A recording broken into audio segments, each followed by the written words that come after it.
I'm going to do a free gingival graft in this area. It's not necessary for the aesthetics to be perfect, and it's much easier doing a free gingival graft without removing the restorative dentistry.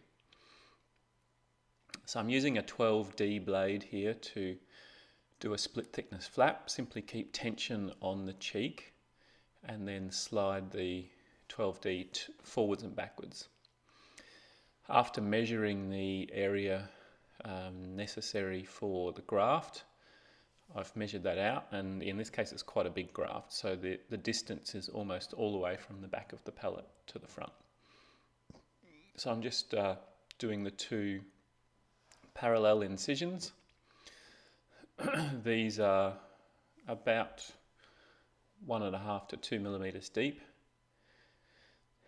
and then I do the mesial and distal incisions, and then just basically start sliding the scalpel underneath. You can feel the layer between the dense overlying tissue and the less dense underlying connective tissue. It's extremely important that once your graft is nearly removed, that your assistant doesn't put the suction nearby.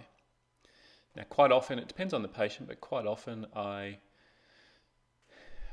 will try and get some hemostasis before doing the graft. So before putting the graft in the mouth, put a suture through it so that the first suture actually goes through the graft and through the tissue in the mouth. This is important for preventing well, first of all, stops you from dropping the graft, and it stops the assistant from accidentally suctioning the graft. The very first graft I ever did, the dental assistant suctioned it up. Thankfully it was such a small one that I was able to harvest a second one.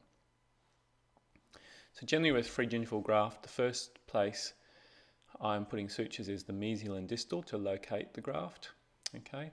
Now the graft needs to be sitting on the periosteum with no mobile tissue underneath. So it doesn't look as large an area in the video as it is in the mouth, but I've done a split thickness flap considerable distance down so that the underlying tissue is not mobile. So I'm just using my mesial and distal. Now, I have done these with resorbable sutures in the past. Free gingival grafts actually stick to the underlying tissue very quickly.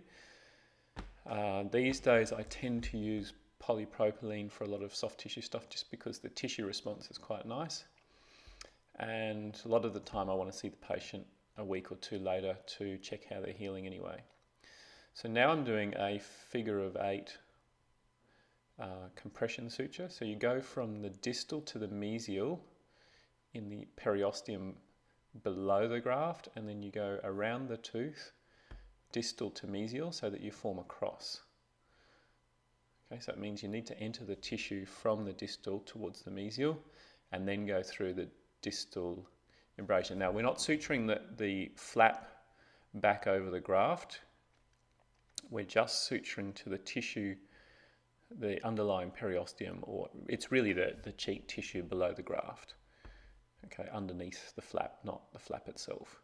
Now, there are cases where, even though it's not the traditional method, where I do pull the flap over the top, and that's when I'm doing a free gingival graft over an actually exposed implant, because getting these to be successful is quite difficult. And in that case, you put the flap over the top. But in this case, in general free gingival graft, you want the flap to be left apical to the graft.